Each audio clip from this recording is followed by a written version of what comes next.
Good morning, good morning, good morning, good morning. Welcome, welcome, welcome to Joy Life Center. It's me, your life coach, Andrea Jackson. Today, we're going to be talking about PTSD. You may say, wait a minute, lady, I don't have PTSD. I don't know nothing about PTSD, but I want to share with you, it's a clinical diagnosis that sometimes we have, but don't even know it. Or maybe you're not to the place that you are diagnosable for PTSD, but maybe some of the experiences that you've experienced have some of the symptoms that relate to PTSD. Or maybe you don't need a diagnosis, but you do want to be mindful of the symptoms that you're suffering and don't even know you're suffering, because there's some things in life that occur, and as a direct response to it, there's discomfort, there's pain, there's uncomfortability in our life. But what happens is, because we're such great adaptable people, we adapt to the discomfort, we adapt to the uncomfortability, we adapt to that twist and change in our life, not even knowing that there's something that can be done about it. So today we're going to learn a little bit about PTSD. Now, PTSD, for those of you that are not aware of what it means, is post-traumatic stress disorder. A post-traumatic stress disorder, if we were to break it down, post meaning after. Pre and post, pre meaning before a situation, post meaning after. Trauma, post trauma, after the traumatic situation of your life. You may say, I've never been in a traumatic situation. Well, we're going to explore that for a little bit. But after the trauma, the stress is the anxiety. The stress is your emotional internal response to what happened. Post-trauma stress disorder. Disorder shows that it's a syndrome, that it is it's a diagnosable situation. So we're going to talk about some of the things that make post-traumatic stress disorder what it is. And I want you, as we're talking about it, to just kind of explore and take inventory on yourself and some of the things that you experience emotionally. It's not something necessarily where, you may feel it externally, although you may have some physical responses to the trauma that you've already experienced. Because see, sometimes we get up from things and we say, we're okay. It's all right. I'm good, because maybe the roof didn't fly off the house, or maybe because, my head didn't fall off in the situation, or it passed. I'm over it. So what happens is we kind of sweep things under the rug instead of self-exploring to see, what am I feeling? And what does this feeling associate to? Am I just feeling this feeling just because, or is there a reason? Well, we're going to talk about that. Maybe you'll identify the reasons today. So what I'm going to do, I'm going to give you a quote today. And the quote I want to hear, maybe someone share what this quote maybe feels like or interprets in your heart and mind. So it's by Jesse Jackson, a 20th century American political leader. And his quote is, you are not responsible for being down, but you are responsible for getting up. I'm going to say it again. You are not responsible for being down, but you are responsible for getting up. Anybody want to share, what does that mean to you? Go ahead, unmute your phone and share.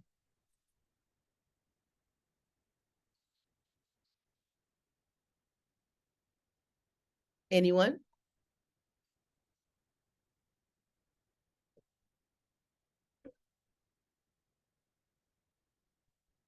I'll read it again. You are not responsible for being down, but you are responsible for getting up. Well, I'm going to let that marinate for a little bit, let you think about it, let you maybe kind of feel it for a minute, and I'm going to go on and share it with you. Oh, okay, go ahead. I was trying to find it where I could see to unmute. Yes, we talk about that quite a bit in the recovery rooms. Mm-hmm. And a lot of people, they don't want to do the work. Okay. There's a lot of reasons for not wanting to do the work. Well, they did this to me. Mm-hmm. But they've gone on with their lives, however screwed up that may be. And you got an old screwed up life that could get better, could get somewhat better. But if you don't do the work, it's not going to get better. You're going to stay in the same. I've worked with others in recovery. We're going to stay in the same patterns of behavior. Wow. And then you're always like, okay, people, it's like an unconsciously seeking out to reenact the pain. Ooh. Like an unconscious repeating of the pain. Like you go find a situation where you're going to be victimized. Okay. I've seen that with my with a former sponsee. Like you keep ending up in situations where they're going to get you. They're going to victimize you. They're going to take you. They're going to rape you. They're going to make you prostitute. They're going to take your money. Okay. And then she told me, but when I get next to so-and-so, I feel safe. And I said, oh my God. That made me buy the book called Seeking Safety. Okay. I haven't really perused it as of yet. Not really. I've just been going from my crisis to crisis. But when she said, I feel safe when I'm next to my victimizer. Wow. I was like, wow. A person who, that they're going to use you. They're going to use you. That's what they do. They're going to take your money. They're going to make you go out and hit the track. It may bring them some money. Wow. And I feel safe. Like, I said, baby, I don't know what I can do for you. I was like, I don't know what I can do for you. I was just like, I don't know if there's any point to this. Because I'm the person that when I work with others, but I recognize that whoever, when I was given the people to work with, that they were highly damaged, like bad damage. Okay. Like one of the young ladies, she in another state. I see her mugshot in another state. You know, so that means she's still reenacting something. Okay. And that's painful. It is painful. That's very, very painful. And it's like, okay, well, what we gonna do? What we gonna do, y'all? Come on now. But it hurts that we have to be responsible to find some healing. It hurts that we got to do the work, but they did us in. These people did us in, but we got to go do the work. Why? Yeah. I don't know if as a counselor, if you've ever heard that. Or I don't want to, I like this or something. And then, but what are you here for? You know, it's something to think about. Yeah, sometimes after those traumas, that's why it's very, very good for people to go and get therapy, because there's many syndromes that can develop. Like you said, people feeling safe when they're around their victimizer. You know, they could be creating in their emotional self a trauma bond, of various syndromes that occur. You know, the Stockholm syndrome for one, where people do become very comforted by, you know, pleasing their victimizer, or like you said, feeling safe around their victimizer. You know, that is common, unfortunately, but it's the emotional weight and the emotional response that comes with that PTSD. And if it's untreated, or if there's no assistance in getting therapy, that can be a problem. Absolutely. You are absolutely right. Now, some of the symptoms for PTSD, and I'm going to ask you a few questions, and you don't have to share your responses out loud unless you would like. Remember, this recording will be a part of a subscription. So please know that others will be able to access our videos, which you will be able also to access our videos on the Joy Life Center Coaching and Consulting YouTube page. If you ever need a refresher on what to do, how to do, if you need to revisit some information, please visit the YouTube, our YouTube page. It is being uploaded and maintained as we speak. So again, you can always visit that for additional, or not additional information, but to revisit information.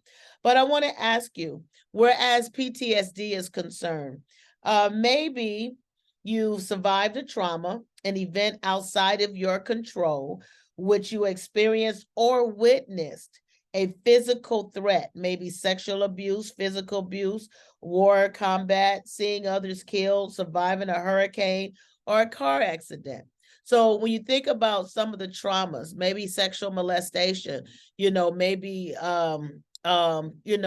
just hearing gunshots, hearing whatever it is that's traumatic. Now, I want you to take note to, not only can it be a symptom of yours if it's experienced, but also if it was witnessed. Maybe it didn't happen to you, but it was witnessed. Maybe you grew up or had a one-time situation where you saw a domestic violence situation, and you didn't think anything about it because the people that were involved were not related to you. You had no heart ties to either of them, but maybe later on you began to notice some symptoms, emotional symptoms within yourself, where you began to maybe fear the opposite sex, or even fear people when they begin to argue. You automatically feel like it's about to be an explosive situation. So think about that, because lots of times,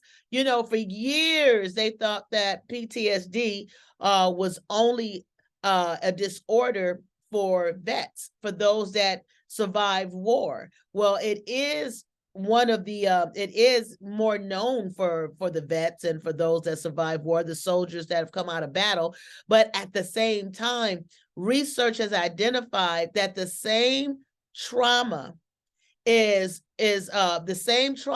experienced in each of you individually, but just different circumstances. So the trauma that a soldier may have went through may have been extreme, but the trauma that you went through at home may have been equally as extreme to you, to your emotional self. The trauma you went through just trying to survive South Central, trying to survive Skid Row, trying to survive your home, your family, survive the streets, walking down the street. I hear a lot of kids talk about how they had to cross over dead bodies just getting to school. These things that we see have a response to our internal self. Another symptom to PSD, your response to the trauma involved intense helplessness, fear, horror, or if you were a little child at the time, you maybe expressed agitated or disorganized behavior. So whatever it is you experienced, it was horrific to you, or maybe it was such a powerlessness that was involved, you could do nothing. Lots of children grow up, unfortunately, in domestic violence situations, and when they see their parents going through such violence, they want to do something, and they're helpless to it. They're powerless to it. And that brings a powerlessness over you emotionally that may carry on to your adult age. Also, after a trauma, there's a few things that I want you to kind of take note to see if maybe you can identify with. After the trauma, you suffered maybe intrusion. And what intrusion is that the trauma comes back to mind even when you don't want it to. Sometimes like nightmares, flashbacks, daydreams. You find it like intruding in your mind also, or in your thoughts.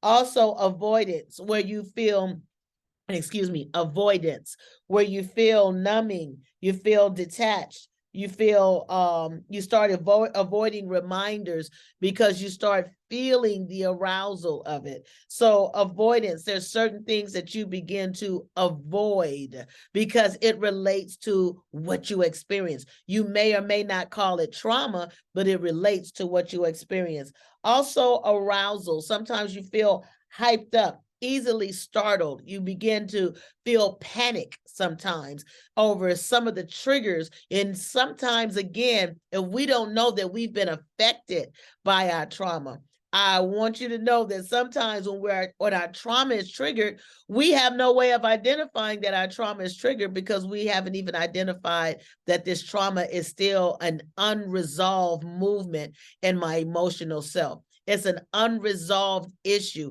It's the visitor that won't leave because no one knows it's there. Also, lower functioning. You find that maybe you function less with problems in your relationship, problems in life. You don't function well. You don't cope well. You don't tolerate well. So those are some of the experiences, some of the symptoms that comes from PTSD. And I just wanted to say, I wanted to ask if any of you have suffered any of those symptoms that you feel comfortable sharing on the line. If so, please unmute your phone and share. Very hyper vigilant. I don't want anybody touching me. I don't like it. Very, very hyper vigilant. Okay. I can't, people don't like, I said, skip that. I said, you don't walk in my skin. Leave me alone. Yeah. You don't walk, I don't like people touching me. Yeah. I had an incident not too long ago. If I hadn't been in the midst of some very sadness, grieving, then I would have went off on this person. I would have went way off. They had overstepped all kinds of boundaries. Why do people feel comfortable stepping over your boundaries?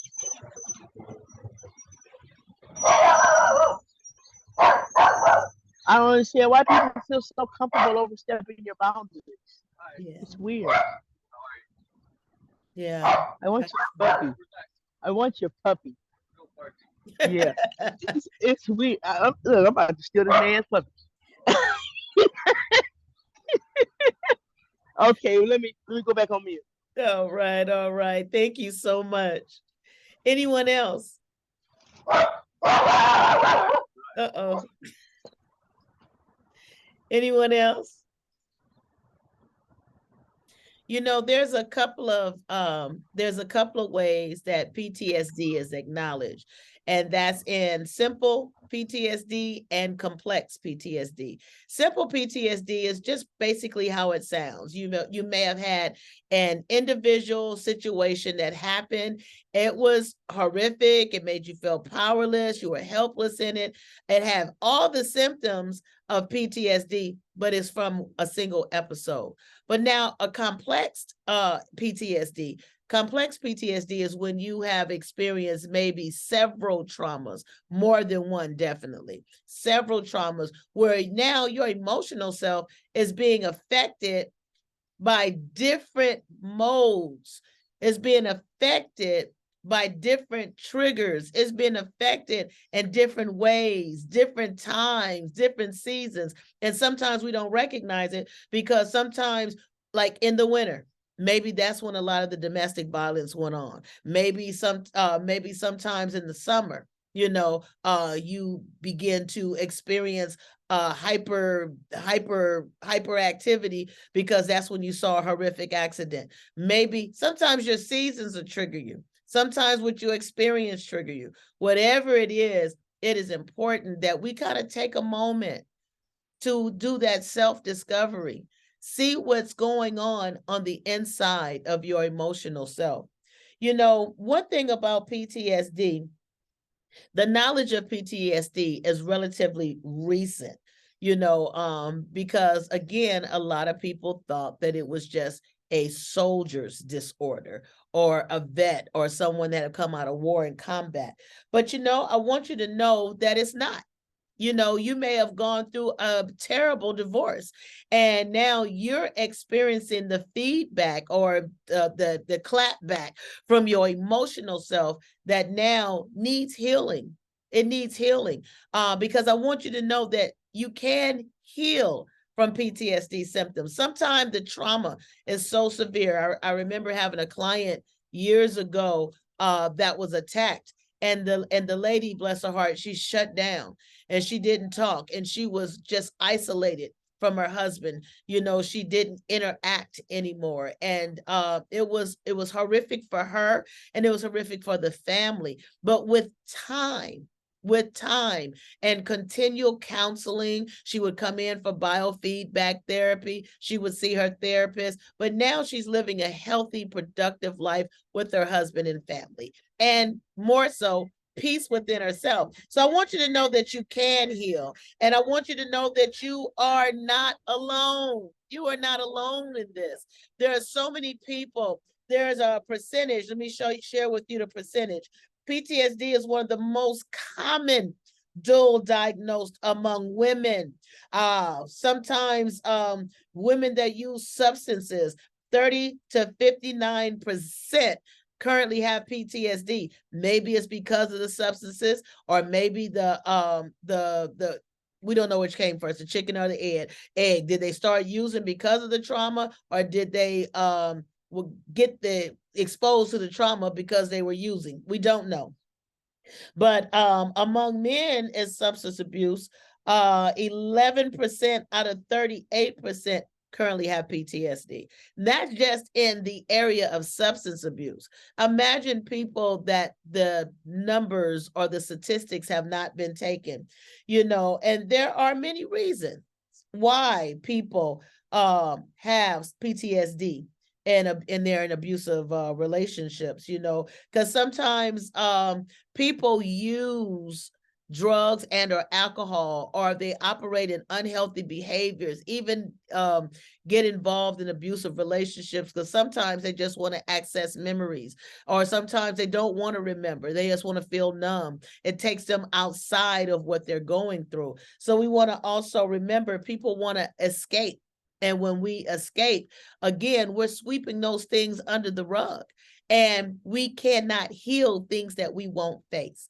Also, I want you to understand that sometimes there's a gender difference where, let's see, I don't have those percentages here, but people that, let's see, women with PTSD typically experience childhood physical and or sexual abuse.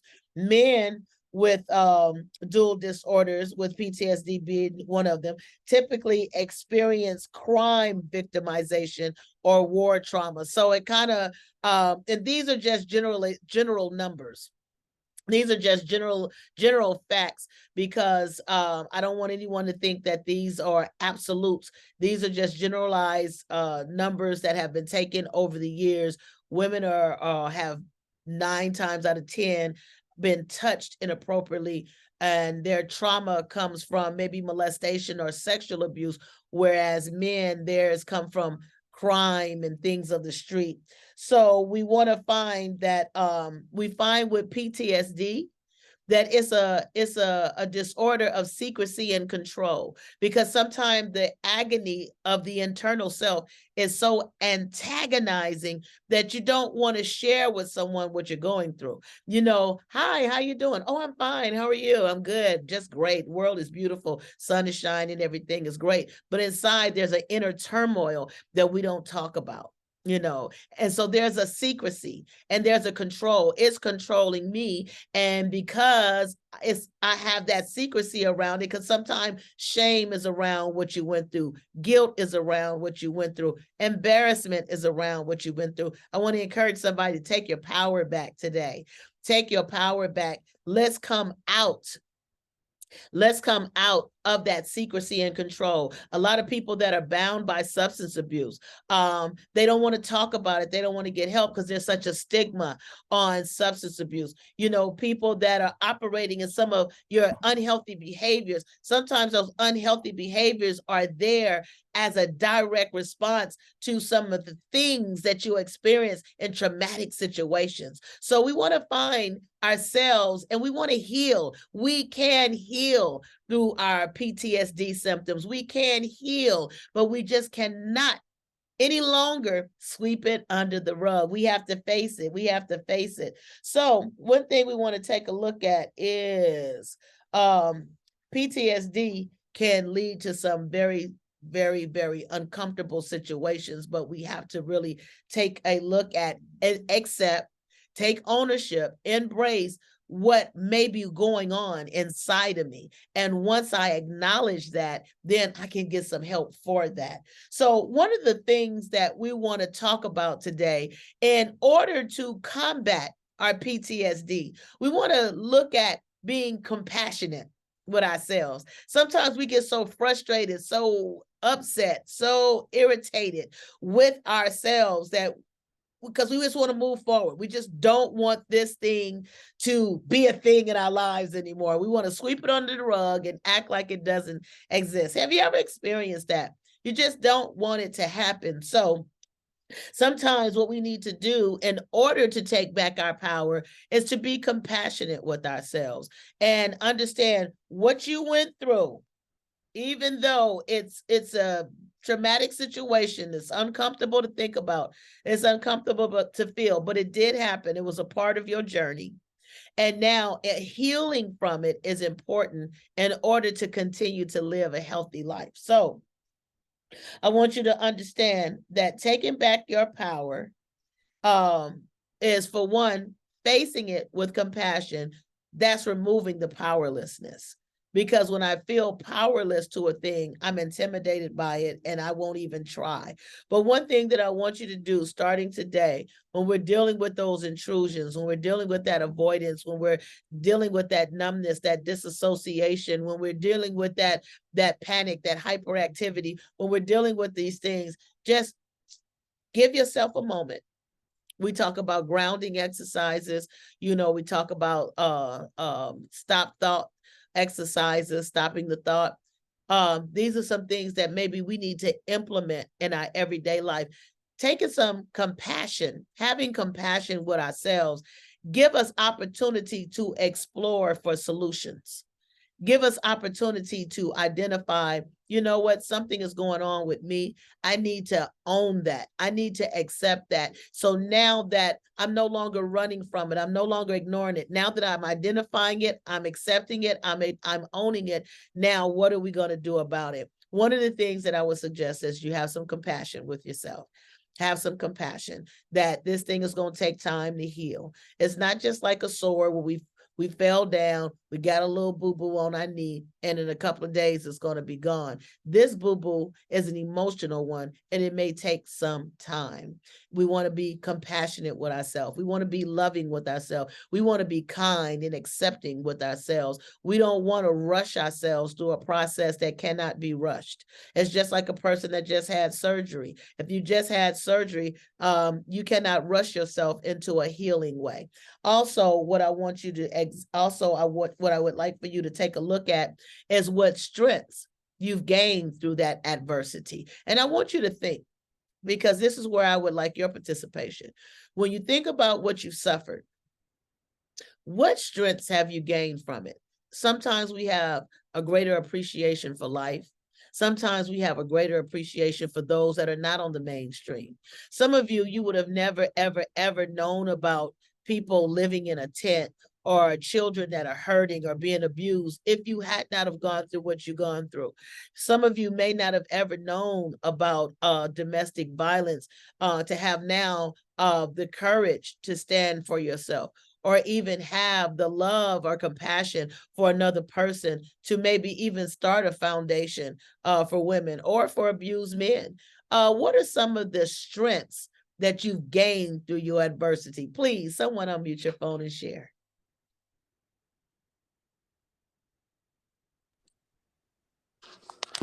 For me, a compassion. Because I've been through the molestation, the abuse, domestic violence. So I have a compassion for those that going through it or have went through it. like you said, if I have never went through it, then it may have been like, oh wow, oh, like, oh, sorry that happened to you. But Right. because I've been through it and I know the hurt, the pain, I know it takes a while, a long time to kind of get your bearings back Yes. again after going through certain things like that. So having compassion, you know, talking to people, Mm. uh, encouraging them, that I know you're going through right now, but I stand as a survivor. Yes. And so if I survive this in time, you can survive it also Hmm. in time.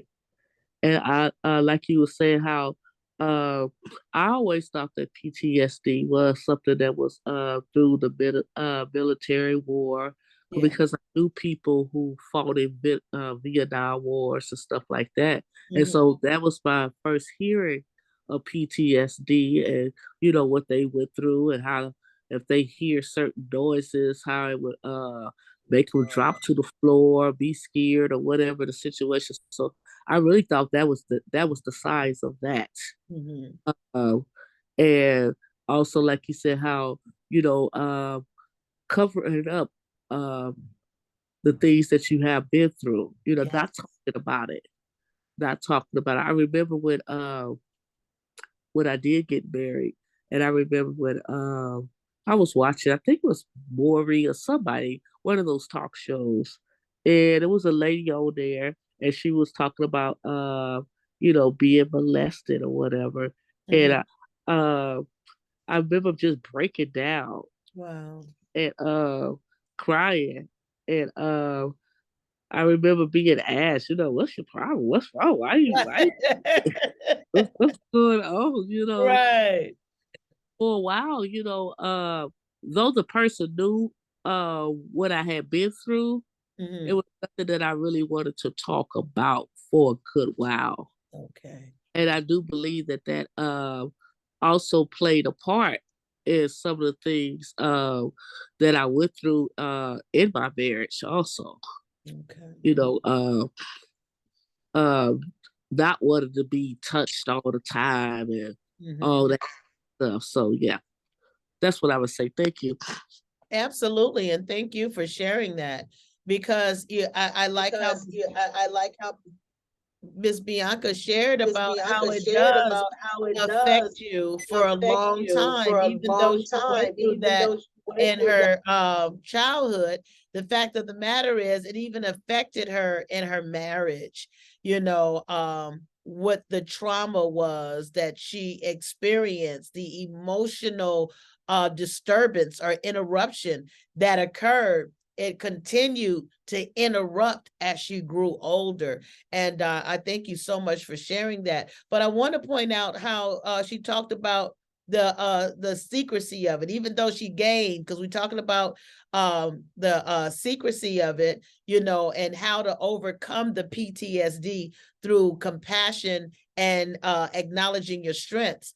But we want to also see that secrecy is one of the barriers, one of the hindrances. Sometimes we fear the stigma. Sometimes, we don't want to tell anyone.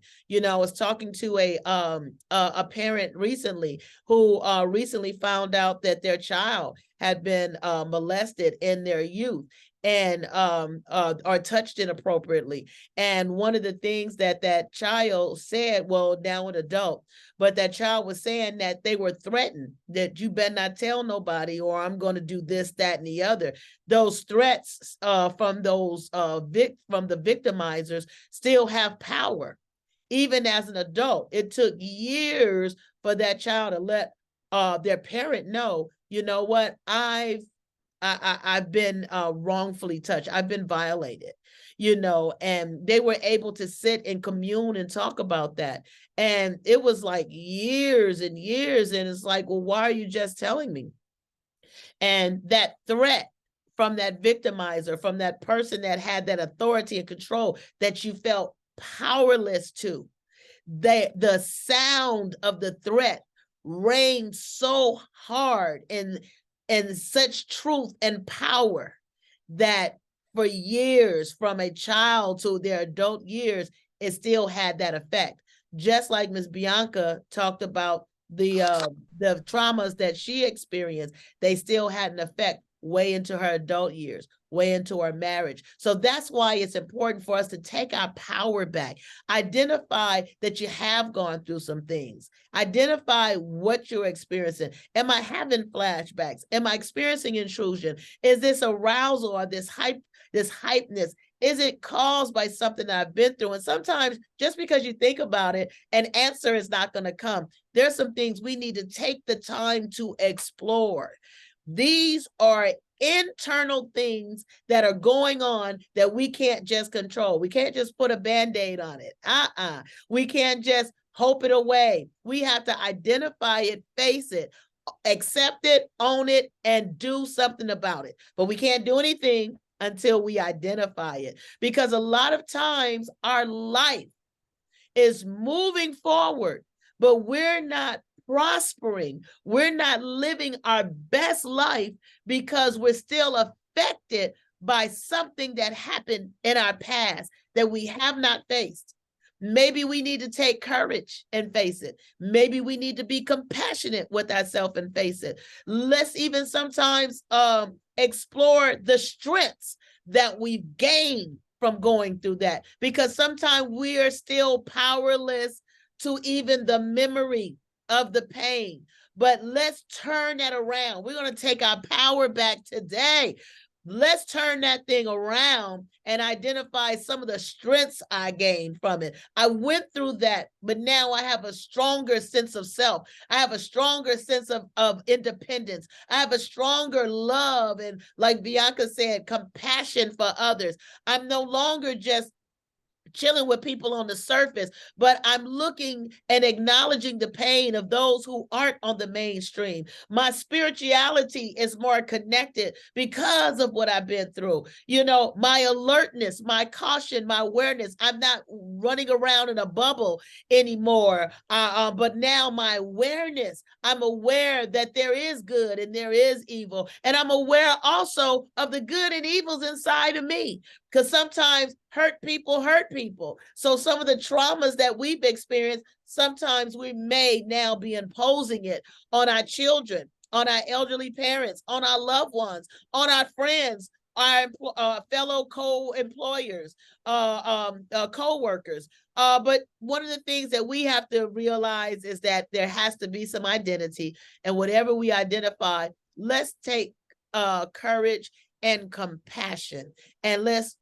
just kind of discover and explore what's going on in my internal self. Bianca, go ahead and share. I wanted to say also, as she was talking, I remember when I was a child and I was being violated. The person that violated me would threaten me, and would say that if I told, I'll kill you, or if I told, nobody's gonna believe you, and if I told, everybody's gonna be mad at you. And so those things was, and I remember trying to tell, but not really just coming out saying it. And I remember my aunt, when I was saying some things to her about it, she was saying, girl, don't be saying that, shut that stuff up. People gonna be thinking that's what's really going on. And in reality, that was what's really going on. And I was actually crying out for help. Yeah. But yeah, I remember those days. I mean, like I before stated, I come out of a house that was just like the the cowboys and Indians, the rodeo, the Crips against the Bloods. That's the house I came out of. I came out of the gambling shack. I came out where they had pistols and they would load their guns and actually shoot their guns in the house. Oh my God. At each other. That's the stuff I came from. Wow. So for that person to tell me that they would kill me, I have already had a pre look on what they already do one to another. Yeah. And as a child, it's like, woo wee, Mm. you know, like wow. And so that was something that, you know, I believed in, and that was something that I didn't really talk about. Right. But I thank God today for healing. Yes. I thank God today for healing. As I went through the process, and to realize that I even needed healing. You know, because like you said, these things go on, and you sweep them underneath the rug, and you good. I'm good. Yeah, that happened to me, but oh, it's over. It's done with. I Yeah. can move on now. You know, but in reality, not even beginning the healing process. You Yes. know, so I thank God today for healing, going through the process, talking about it, seeking out wisdom, you Yeah. know, seeking out some counseling. I Yeah. thank God for that, you know, because now I'm not a victim. Hey, So I'm not a victim now. take your So power back.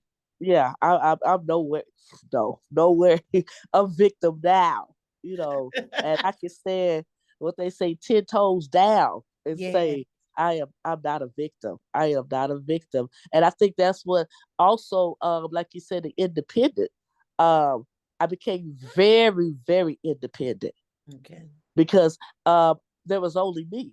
I felt like I didn't have nobody that I could turn to Mm-hmm. growing up. So I had to stand, and I had to stand alone a lot of times. Okay. So it brought on my own independence. Mm. And so as you know, uh with that being said, there was times where I didn't allow people to do for me because I was just so independent. Okay. You know what I'm saying? But that was the skin that I had to put on Right. because of Right. everything that I've been through. But again, I like to say that I give God the glory that today I'm healed.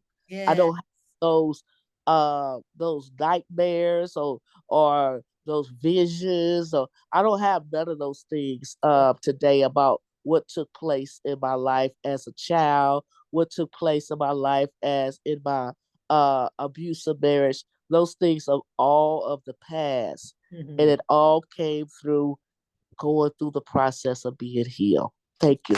Yeah.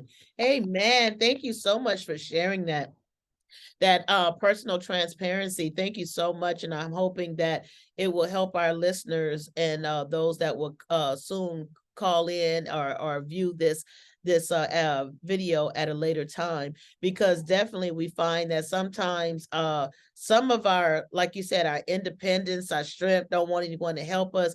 um it's a good thing coming from where you come from, but also learning to balance it, and that takes time. That takes time, because sometimes as a victim, you never want to feel vulnerable to anyone again.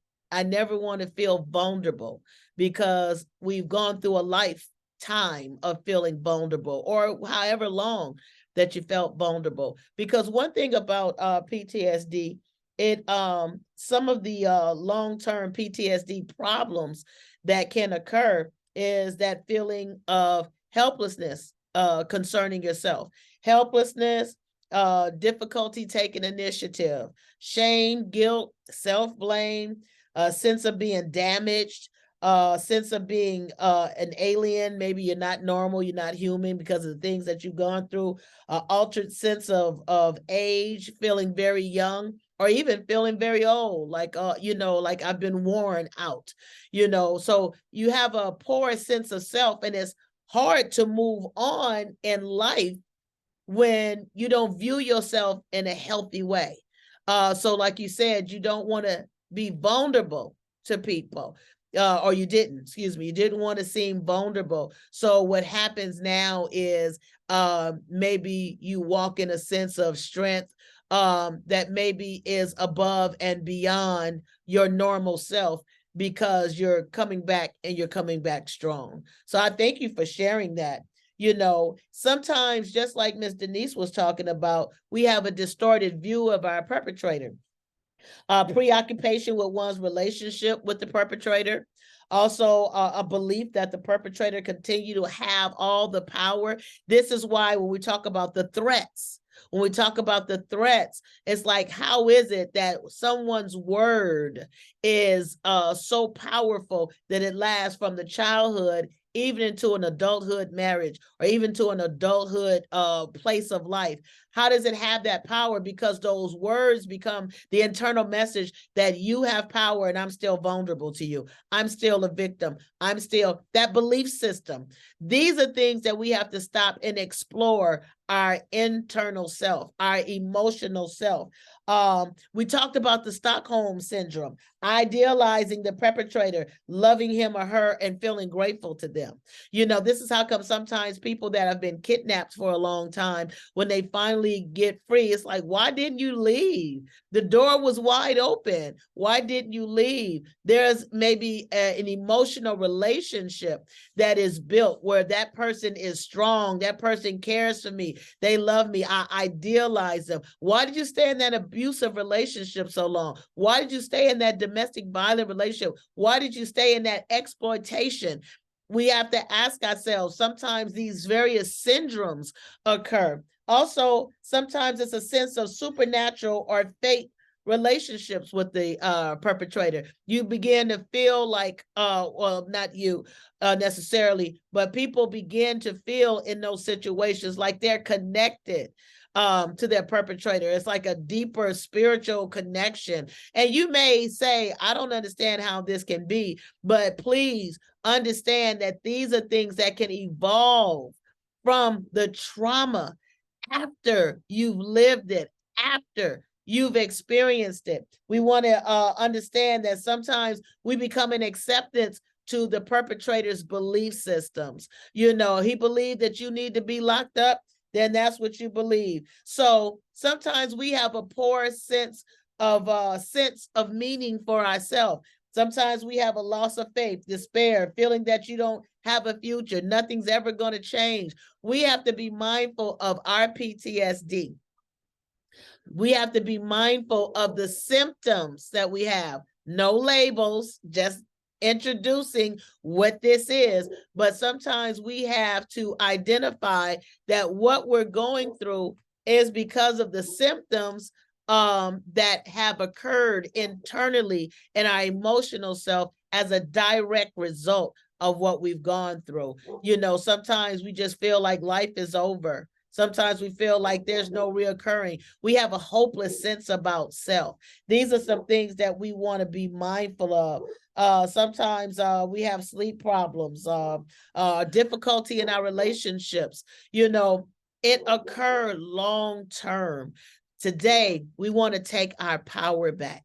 We want to stop those things that bring on these unhealthy behaviors that we don't even identify. Anybody want to unmute your phone and share at this point?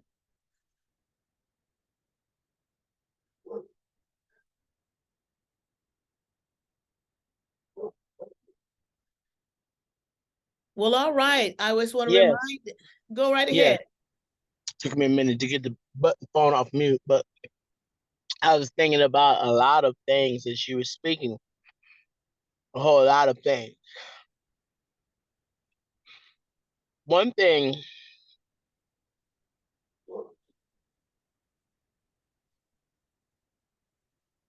people got to know Mhm. about molestation, child rape, teenage rape, or any type of rape, any type of sexual violation. It's about Yeah. spiritual transference. That's Oh, what it's about. And it leaves people with some stuff that they may not be able to help themselves out of. okay. And I was thinking about now this was a thing, and I think about it all the time, and I shouldn't. But I pass where that person used to live all the time. I used to date this guy. This is a long time ago. We knew each other from the streets when we was really out there, Mm-hmm. and we crossed paths in sobriety. And we started kicking it, but I didn't know that he was dating another woman, and he Okay. was engaged, and he was getting married. Wow. And then one day he finally told me. And then what he told me was this. He said, I would never have no woman who was out the streets like that. Hmm. So I said, I was got to think. I said, all your sisters in recovery, you don't have no respect for us. Not really. I think about that, and so I think because since I've been on the path, I was telling somebody this morning the path I've been on that I have not dated in all these 19 years at all. Wow. I've been doing everything by myself. Okay. If I go somewhere, I go by myself. And I was just saying, my mom has passed away, that I don't have to do holidays no more. I don't have to do them anymore. I don't have to try to gather up a dinner or anything. I don't have to do any of that anymore. I don't have to. There's no reason to. I don't have no reason to no more. It's over with. And it bothers me, the one man I really love like that, to tell me I was not good enough for him. Oh. It's traumatic. Yeah, it is. And there's some other stuff that I can talk about. It's pretty deep though. It's pretty heavy. That's the revelation of it is very traumatic. That you stuck with something that you got to deal with the rest of your days.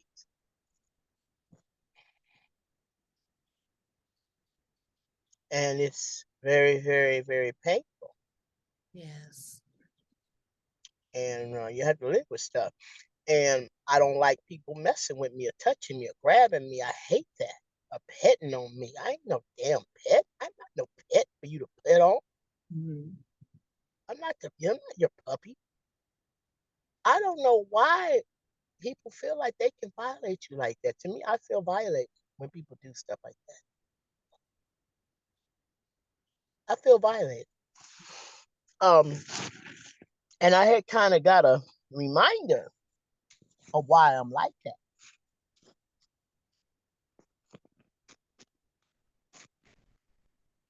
See, as a child, I wasn't touched with love. I was beat.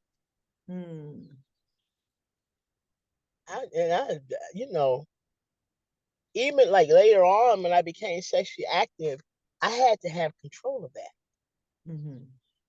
I had to have control of that. Now, well, it's over now. Like, okay, you say that sense of hopelessness, like, I sit at home alone or whatever, or if I do anything, I have to muster up the energy and the strength to go do it,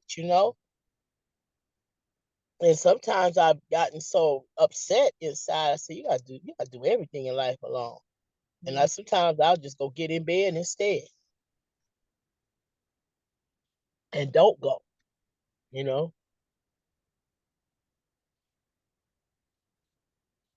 And there's some areas I feel kind of hopeless in.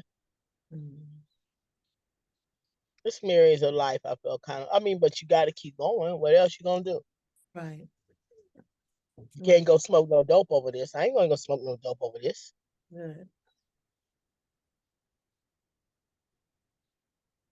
And I have to watch it because my hypervigilance. See, I know about me. I carry ice picks and stuff. I know about me. I tell people, yeah, please stay off me. And they don't understand why I tell them to stay off of me. Get off me. That's happening in there too. People don't understand that. I start telling people, baby, we don't know each other like that. Right. Come on now. But anyway, it's such as life. It is what it is, Tales of survivorhood. Okay. Thank you. And like you said, it's very important that we not only recognize what we're going through, but I even identify how to keep going in life. Like she said, I'm not going to smoke no dope behind it. I'm not going to go back into a unhealthy behavior or release my addiction behind what I've gone through. But I also want to pinpoint, like how Ms. Denise was sharing, that the revelation of some things and acceptance, sometimes when you've been through a terrible accident, the trauma may not have ended, the way that you would have wanted to. You survived it, but you survived it by the skin of your teeth. You survived it, but now you find that you have to maybe live life in this limited sense of self. You have to live life, maybe your limbs were taken, or maybe your record is now demolished. There are some things that we can do. We may not be able to go back to a place of where now we have what we once had, but we can learn to live a healthy, fulfilling life with what we have left.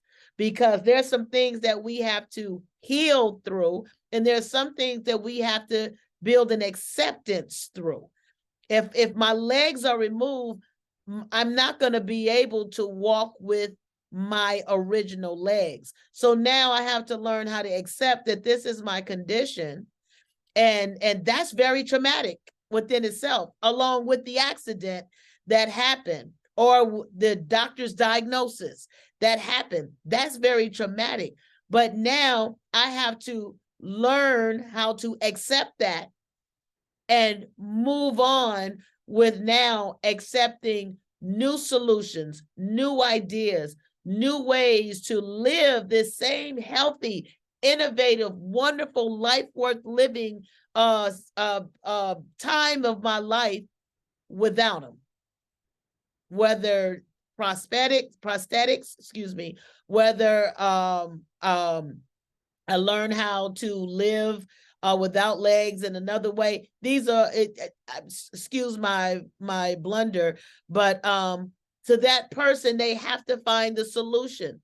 And so I talk about taking your power back, because the depression, the pity, the hurt, the feeling damaged, the feeling not good enough, whatever feelings that come with the trauma or the revelation of what comes after the trauma, we find ourselves sometimes stuck internally. And that internal stuckness causes us to be stuck externally in our physical being, in our education. I can't go to school. Why? Because I have this limitation. Live through the limitation. Let's have some compassion with ourselves, and let's learn what strength did I gain or am gaining. And now let's be like those people. You ever seen they have now like the tournaments that include people with handicaps, because guess what? There's a strength, there's a vigilance that they've gained, a tenacity that's greater than someone that maybe have legs, because they've gained strength in their adversity. So we want to take our power back. We understand that PTSD is a thing, and whether we have it or not, we may suffer some of the symptoms of it. So we're going to identify that it's related to our trauma. We're going to have some compassion with ourselves. We're going to heal from it, because we're not alone. Your situation is not an isolated event. Your situation is not an isolated circumstance. So we're going to survive what life had brought me to. And we're all believers on this line. So we understand that greater is he who lives in me than he that lives in this world. We understand that through Christ, all things are possible. So now it's time to walk that out. It's time to heal. I'm not saying mount up and act like you're somewhere that you're not yet. But let's mount up and go through that process. Let's go through the journey. Anyone would like to unmute your phone and share?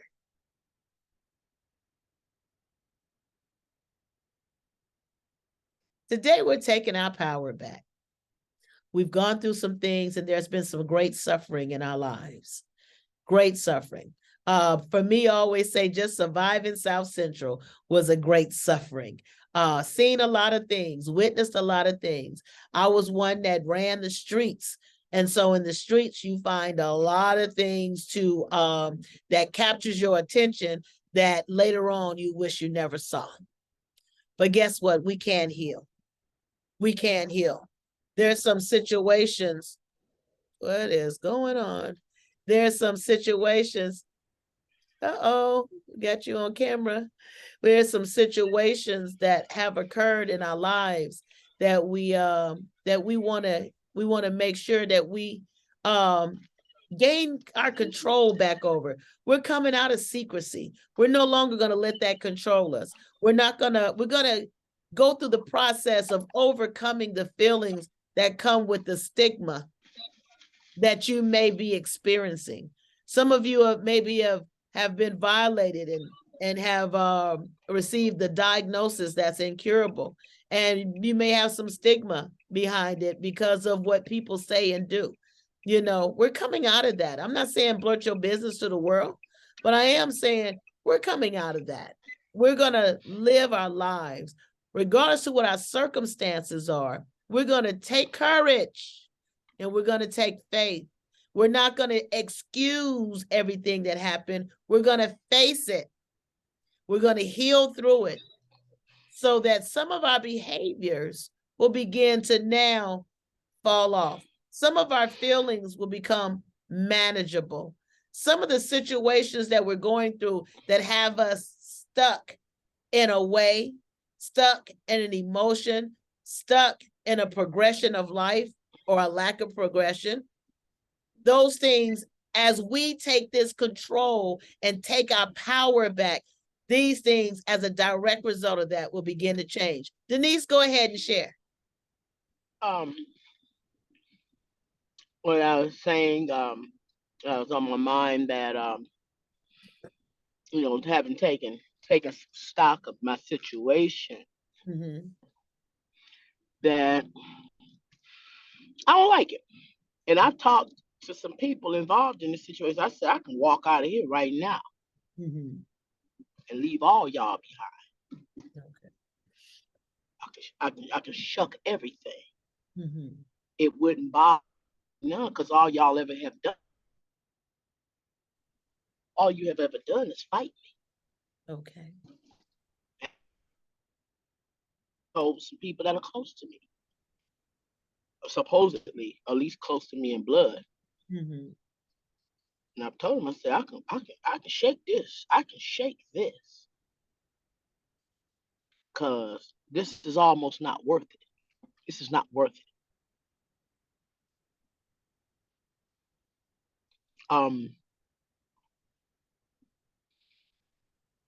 Like I said,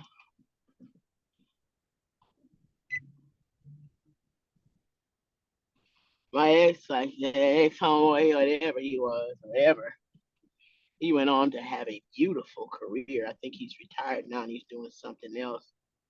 Beautiful custom-made home and all of that. Wow. All the nice things out of life I still want, but I don't think like, unless some type of, and I've been trying to move on from what I do and trying to get away from it, trying to go do something else for a while. But I want a nice home one day before I leave this planet. A real home.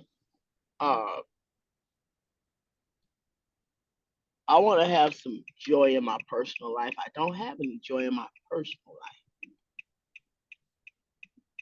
except what we having for dinner.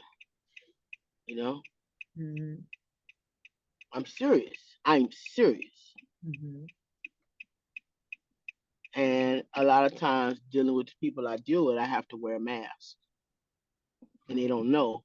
Well, maybe they do and maybe they don't. That I could walk away, and the only thing that keeps me from walking away is the hand of God. I know he ain't gonna let me walk away. I know this. Or at least not let me walk away without no major consequences. Okay. Yeah, can't nobody get you like God can.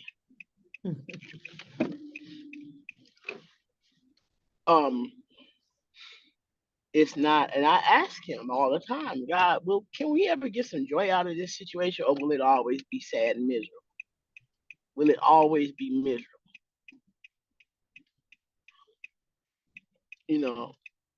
the situation that I'm dealing with and looking at. It's hard. It's not pretty at all.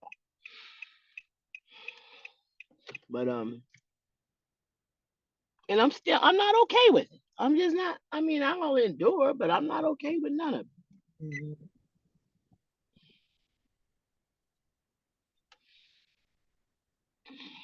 I just look toward heaven. That's me.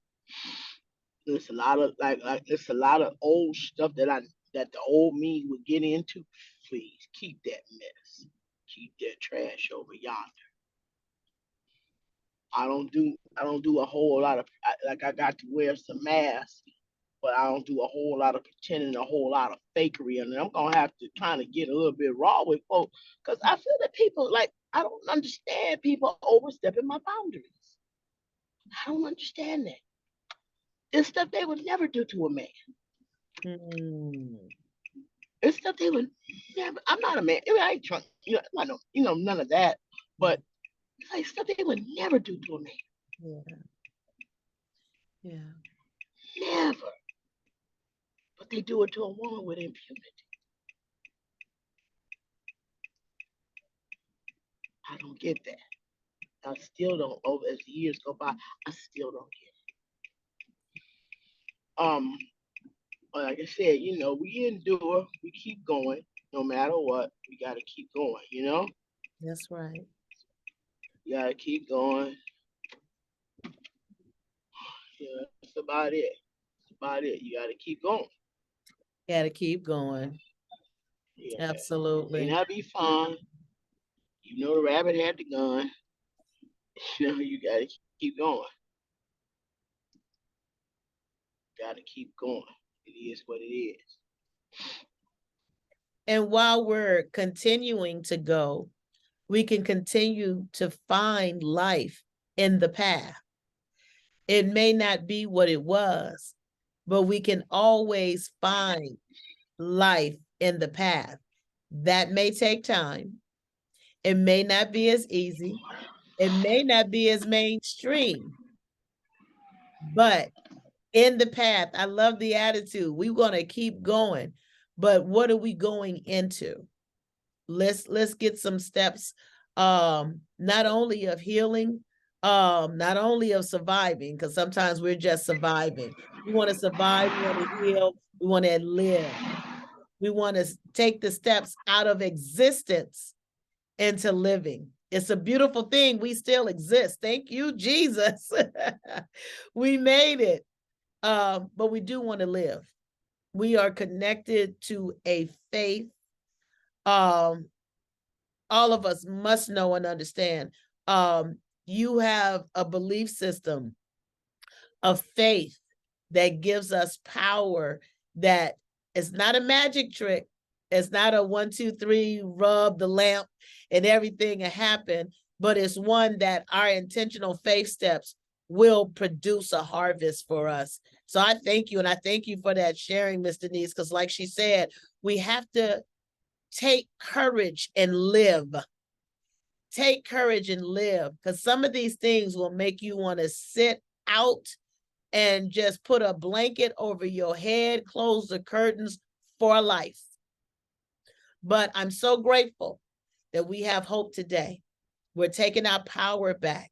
Let's have some compassionate talk rather than that harsh talk with ourselves, considering our emotional responses according to what we've been through. Let's consider, yes, I understand why you feel the way you're feeling, considering what you've gone through. Now let's take courage and let's take our life back. Let's take our power back. And I like how also Ms. Denise talked about, some people violate boundaries. Those violators, we want to make sure that we're making sure that we're safe, because some people don't respect boundaries. We were talking about that the other day. Some people don't respect boundaries. Some people don't know about boundaries. Some people don't know, and some people don't care. And some people do know that they are violating your boundaries for their own will or for their own pleasure. That's why every day we're reinforcing our boundaries, because for some people, there's a reason why the saying says, for some people, if you give them an inch, they'll take a mile. So you got to let them know when they've passed their inch. And when you've passed your inch and they don't want to hear you, that's a person that I cannot allow. Remember, we talked about those layers of space in our life. Some people are not worthy of some areas of our space. But I'm just so thankful for each and every one of you that chimed in on this morning. Awesome, awesome, awesome sharing. Thank you so much, Ms. Bianca, Ms. Denise. Thank you so much, Danny, for dropping in. But we just want to continue on and living this healthier life, taking our power back. And as we take our power back, we'll begin to see some of the foolishness of our lives begin to fall off without even trying. It's like all these fad diets they talk about, the way to just fall off. It don't just fall off. You got to do something for these things to fall off and make a change. And some things, they're going to fall off a little easier. And there are some things you're going to have to invest a little bit more of yourself, invest a little bit more compassion, invest it. But let's always remember, I may have went through that and it was not my fault, but it is my time to recover. It's my time to live. I can't let that thing get me down twice. It got me down in my past, and now it's affecting my present as well. No, it's time for us to live. So let's take our power back and let's live free. Let's live life, and let's live the life that God purposed us to live. I love you guys, and I look to see you on tomorrow. You guys have a blessed and prosperous day. Take your power back. Remember, you gain strength through your adversity. So no longer am I victimized by it, but I am encouraged and I am strengthened by it. You are the giant. And we're not trying to trample over nobody, but we're going to walk in our purpose. I love you guys. You have a great day, and I'll see you tomorrow.